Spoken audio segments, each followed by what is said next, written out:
Welcome to today's episode. My name is Kaylene. If you are new here, this is God's favorite pancakes, and we're doing something cool, like I mentioned in the video before, and this is gonna be amazing, fantabulous. I have 4 series. One is mine, another one is called Mom and I Unfiltered, and the third one is here with me, which is with Sheila.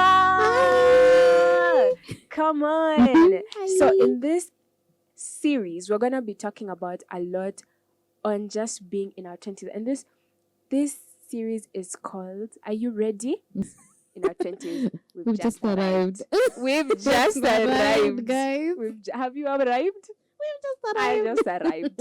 So yeah, that's what the series is called. It's basically about just talking about how we've just arrived and how in our daily 20s, in daily, someone will ask you, what are you doing for school? How much did you get in school?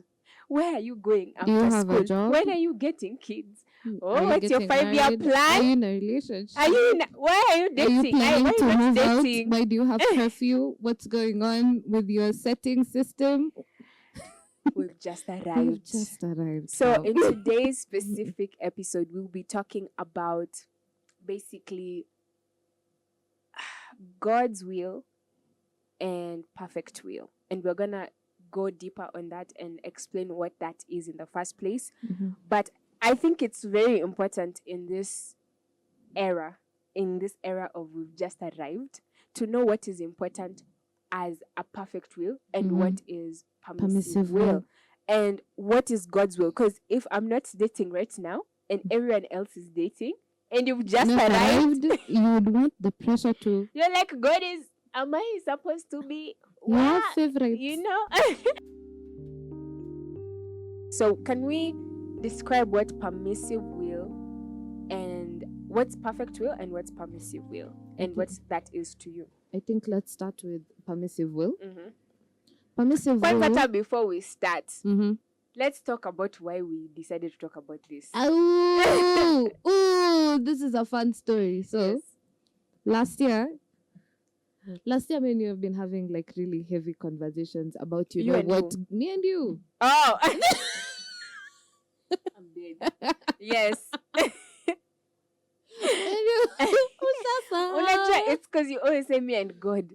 We've been chatting. So I'm like, she said me and you or me and God. Okay. Me and you have been having really heavy True. conversations about the things that God has been doing in our lives. Mhm. And the things we picked up on, you remember, like when I called you in June and we were picking up on the fact that some of the things that we were facing are because of the permissive will, our choices, and some were the perfect will. So there's this half-baked cookie looking like thing, but you're not sure where you stand. And you're like, I want to see God move in my life. I want to develop my relationship with God, but there are things holding me back. Lo and behold, it's your permissive will. Yep. So with that being said, I feel like testimonies will eventually come, like as we talk through the podcast, because I feel like this is something that is so personal to me. Yeah. I feel like because of the time that I decided to go with my own will, I learned so much. And I feel like, okay, mi najua kila mwanadamu ako tofauti. Every person is different. Sindio? So everybody will be like, oh, I'll learn through my own experiences. Yeah. But I hope that as we speak about our own experiences, somebody will learn don't about have to Jesus. see it for yourself. You don't have to see it for yourself. Yeah. Baby, trust me, please. You don't have to see it. I wish I didn't see it for myself.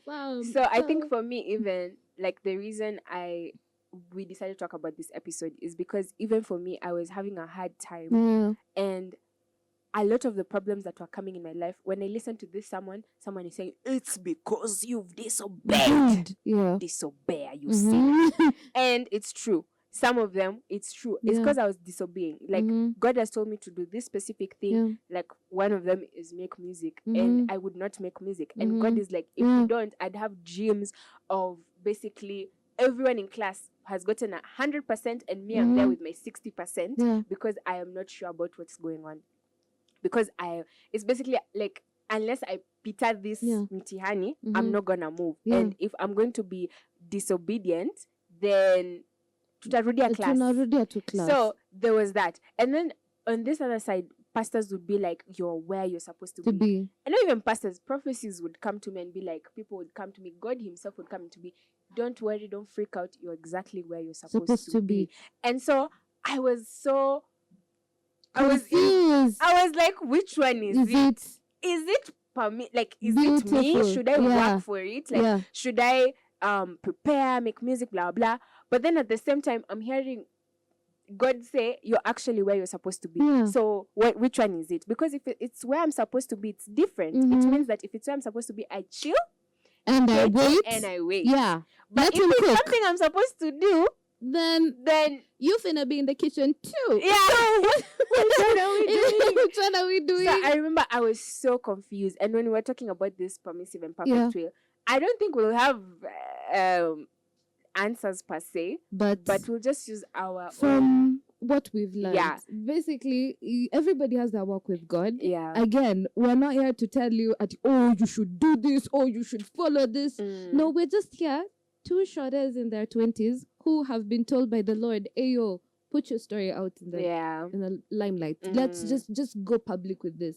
This might help a girl. This might help a dude. This might help somebody who's trying to itasaidia mtu akokisi. Itasaidia mtu akokisi. Itasaidia mtu ako Mombasa. Like Kipya, Shama Hoho. It will help you there. Now we can get into what, because there's somebody probably watching this and they're like, mumeongea facts. But what is that perfect and permissive will? Like, what is that?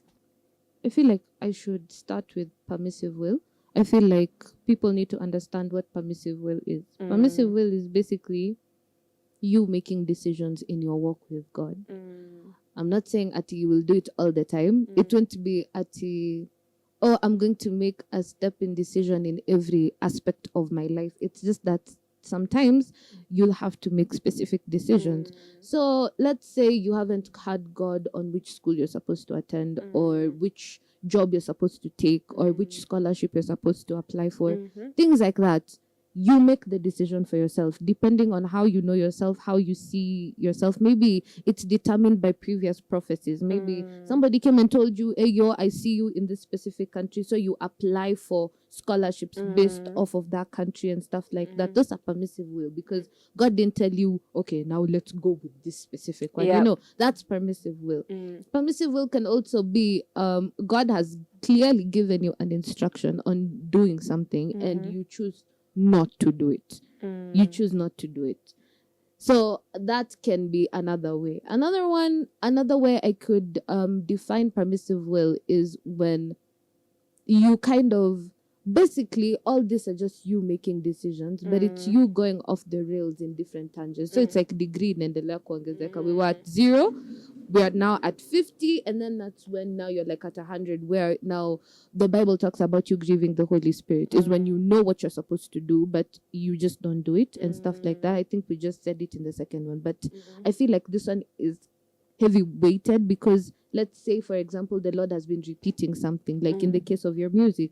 He's been repeating, sending dreams, sending people, providing, and you're just sitting there like, nope, I'm not ready. I'm not going here. I don't even know what you're saying, man. Never seen that, man. I'm tired. I have school. You just keep on giving excuses after excuses for one reason or the other. Not that you're being shamed or anything. The Lord understands your journey.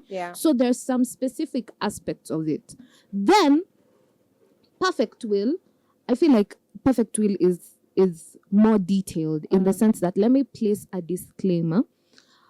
Perfect will is not a specific book that has been written that you have to follow every aspect. No, God understands that there are variables in life. You know, you will meet people that were not supposed to be in your walk. You will see things, hear things, do things that you were not supposed to experience or encounter. The family you've grown up in.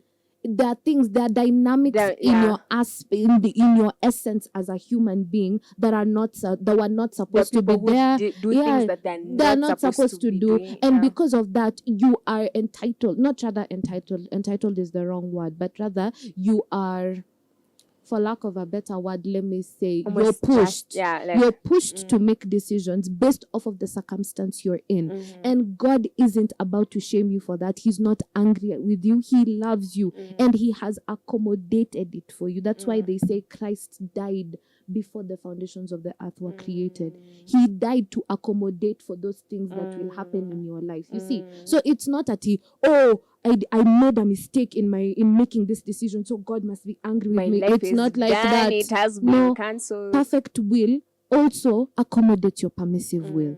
That's what I want people to know. Which many people say, exactly. Like, even in like foolish things, even if it's not deep, like things like stupidity. Yeah. Like how people say, God factored in your foolishness. He factored in. He really thought about you. He factored your trauma. Yeah. He factored your stupidity. He factored the fact that maybe you don't want to move and you'll just be stagnant for a specific season. And he loves you in all seasons, imagine. There's no season that has less love or, love that will need more condition. No. Yeah. So perfect will also encompasses a specific part of the permissive will. Perfect will means that you are in constant communication with the Lord to the point where you can just eventually act, step into. The perfect will is not a script for you to follow. It is an experience. Exactly. It is you stepping into what the Lord wants you to do. It is a life that you live. You see? So with you, when you fall in love with the Lord, it becomes now more about you and him as opposed to, am I doing something wrong? God, what am I doing? Oh, God, should I do this? Should I listen to this song? Should I watch this movie? Should I date this person? Should I take this job? It kind of nullifies all of that because there's this anxiety, this zealous type of anxiety that comes in when you first get saved or when you are raised in a Christian upbringing where we're always told, you should do this, don't go here, don't go. I'm not going to tell people here to go and listen to secular music. It's not what I'm saying. Again, disclaimer, what I'm trying to say is when you step into the perfect will with the Lord, it becomes about intimacy. And it is intimacy with a father. A father doesn't look at a 2-year-old and tells them, wow, I'm worried. I'm wondering why you're picking up this job and no, they will direct their kid. A 2-year-old isn't necessarily wondering, oh, did I go and make daddy happy today? No, it doesn't work like that. And when you're a Christian baby, or let me say when you're a son, it doesn't matter what age you are in Christianity, whether you're 5, whether you're 50, whether you're 75, you will still be God's child. In that place where I was in, and I'm thinking, okay, things are stagnant in my life. Nothing is working. Monies are not coming. My body is not, like, I'm just, even izo exercise nilikuwa na exercise has the exercise. So everything like was just stagnant and I was feeling so low and I'm like, God, what is it that's not working? And I think you've just answered. When you walk with the Lord, it's not about, you cannot ruin God's plan. You can derail it. You can expand the process of timing. But at the end of the day, God's plan is supreme. And that brings us to someone asking, okay, if you say that, then it means I can go drink all I want. I can go party. And still God's plan will still prevail. And then, or like, it means I can still be kind of Christian. I can still be kind of, and still party and everything. I'm still with God. I'm not doing bad things, but I can be lukewarm. I can stand here and there, we can vibe. And then there's also this person who is like, okay, I think for the religious one, we've kind of dealt with it. But at what point do you actually walk in the Lord and not lose yourself? Because then if you hear, okay, God's plan is over, basi tuketi chini and tuendelee. So what do you think? What do you think? Like, I think, let me say what I think. I think I have learned that honestly, talking to God solves so many of this confusion. The best thing is to ask God, to walk with God, not even ask, just walk with God. And just sometimes I have prayed and he's given me directly answer of what I'm supposed to do. 1 + 1 = 2. I actually love that about your life. I feel like you get that more than all of us. And then some of them I'm like, Sasa, atuongei, sawa. I'll go with what I'm hearing. I'm feeling led to. Like, this are option 1, option 2. Mm-hmm. I will go with option 2 because this looks more reliable. I cannot really hear what God is saying. I can't, like, he's not really, he's not said, go to option 2. But you know what? I'll just go with option 2 because that's the option I have for now. Yeah. And then as I go, God just does his thing. So I think that thing of always being in the middle of, like, being in the edge of, oh my gosh, am I doing the right thing? It wastes so much time. If you can just talk to God, and whatever you do from then on, like, when you're sure you've prayed and you're walking with him, where to end, like, go on with life and God will be there. Like, he's next to you, he's always with you. And if he has told you to do something, do it, my friends. I feel like, let's not learn from us. Learn from us. Do not learn for yourself. Don't learn for yourself. Now, when we build up on it, I feel like we should even talk about God's voice when it comes to permissive will and perfect will. There's a sect of people who believe when you feel peace about a specific matter, then that's Lord. Sometimes it's a bit off because you feel peace about it because maybe it's your flesh speaking. That's when you need to confirm with 2 or 3 people.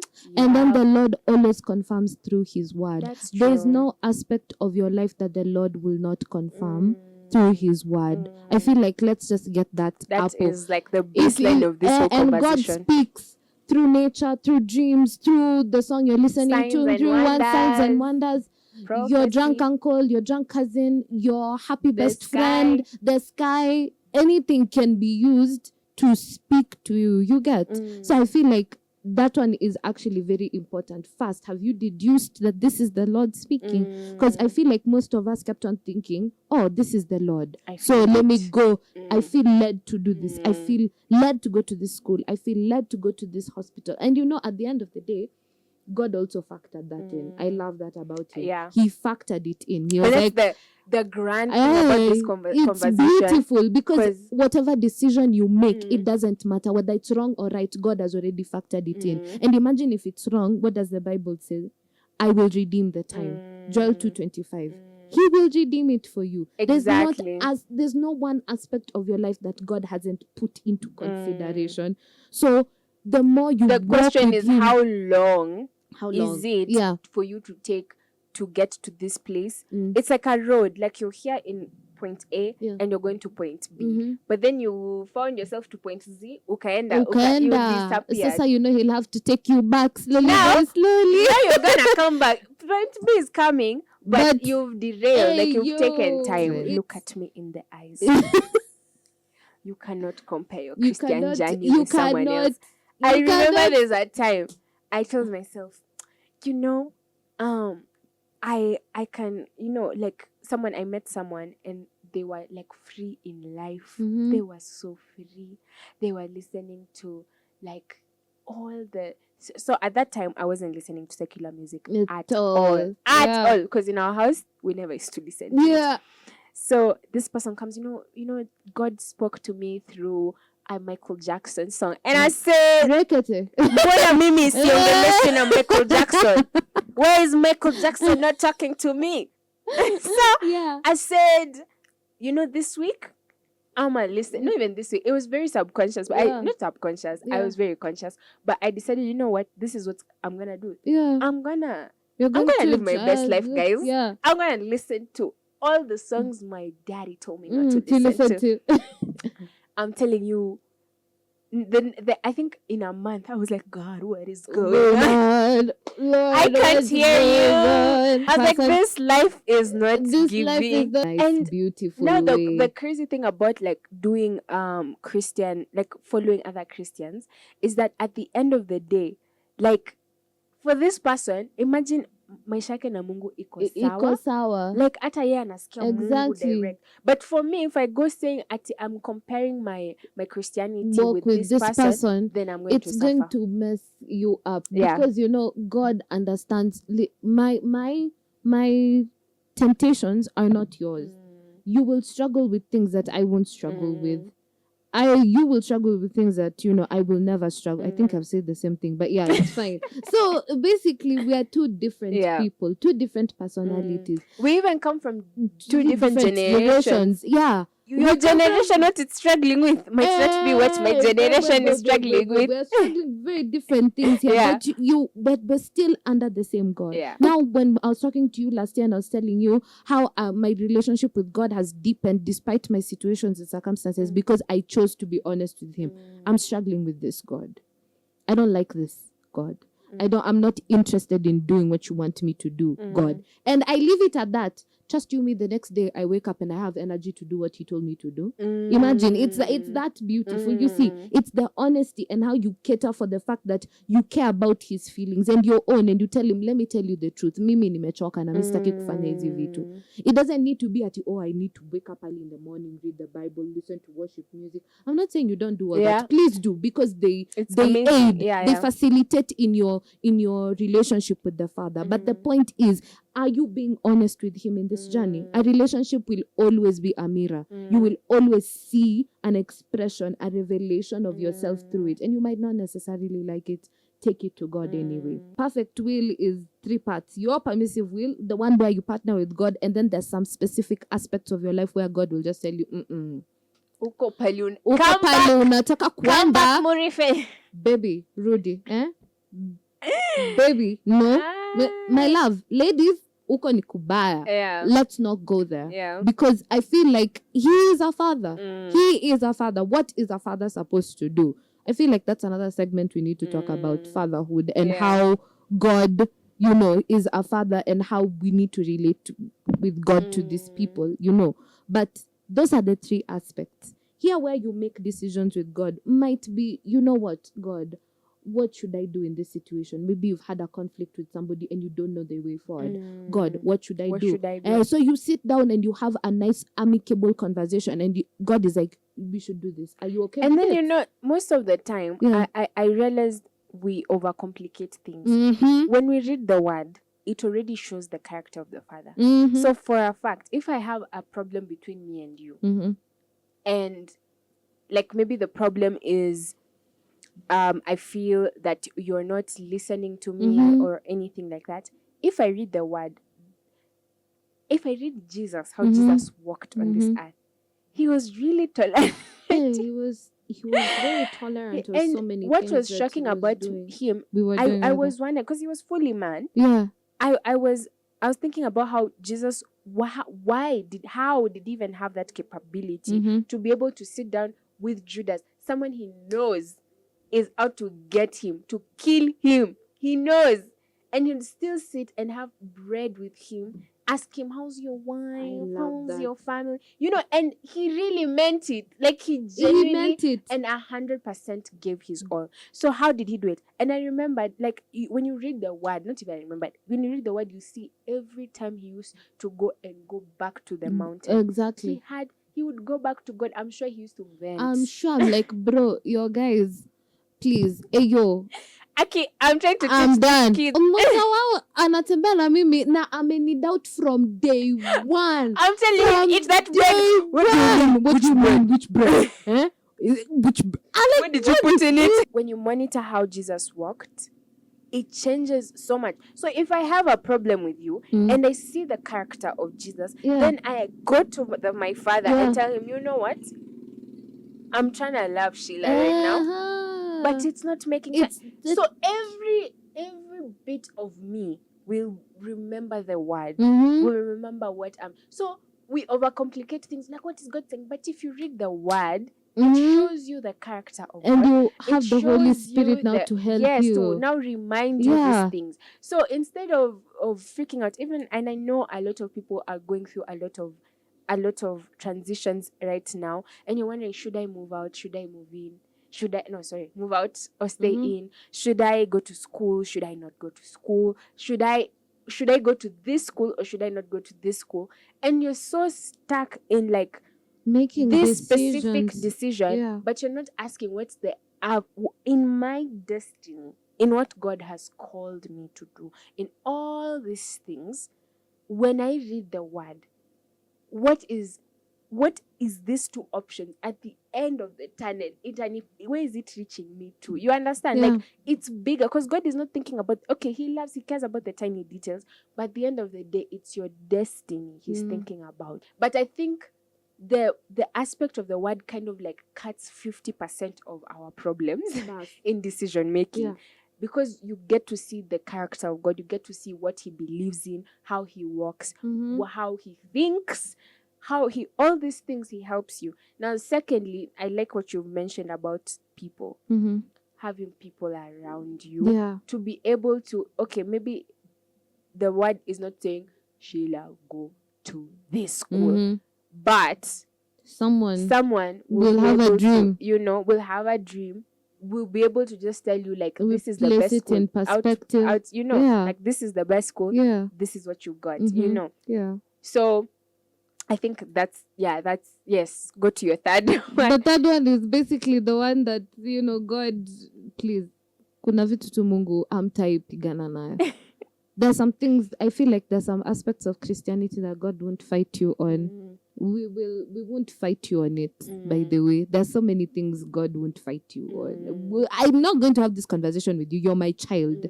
I'm telling you to do this because it's going to kind of shelter you along the way. So there's some things that maybe God won't budge on. There, having a relationship and intimacy with the Father is going to help you a whole lot. Yeah. Because it's not just you hearing what God has to say about specific aspects. It's about also you learning about yourself. And God will show you, these are the things you can struggle with and these are the things you can't struggle with, and see the way forward. Both of you are a team now. It's no longer me, myself, and I. You get? Yeah. It helps with anxiety. It helps with depression.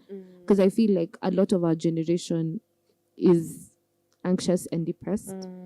And I feel like because everybody has had that, because we've just arrived. Yeah. and we don't know what to do. And I feel like even the older generations can't seem to relate with us because we feel like we're just in a different dispensation altogether. And I feel like, yes, kuna wengine they're struggling to read the word. So I pray that this helps you. God loves you. And he wants you to And he wants you to heal. He wants to help you. He's not against you. And he's willing to pull you out only if you're ready. Because God is not a person who... Talk away. He's a consensual God. Yeah. He's a God that waits on you to make the decision, to let him in. He will literally stand outside until the day you tell him. He will knock on the door. He will keep on knocking. I feel like that's what I love about him. For last year, he kept on knocking until the day I said, hey, you know what? I'm here now. Let's do this. Yeah.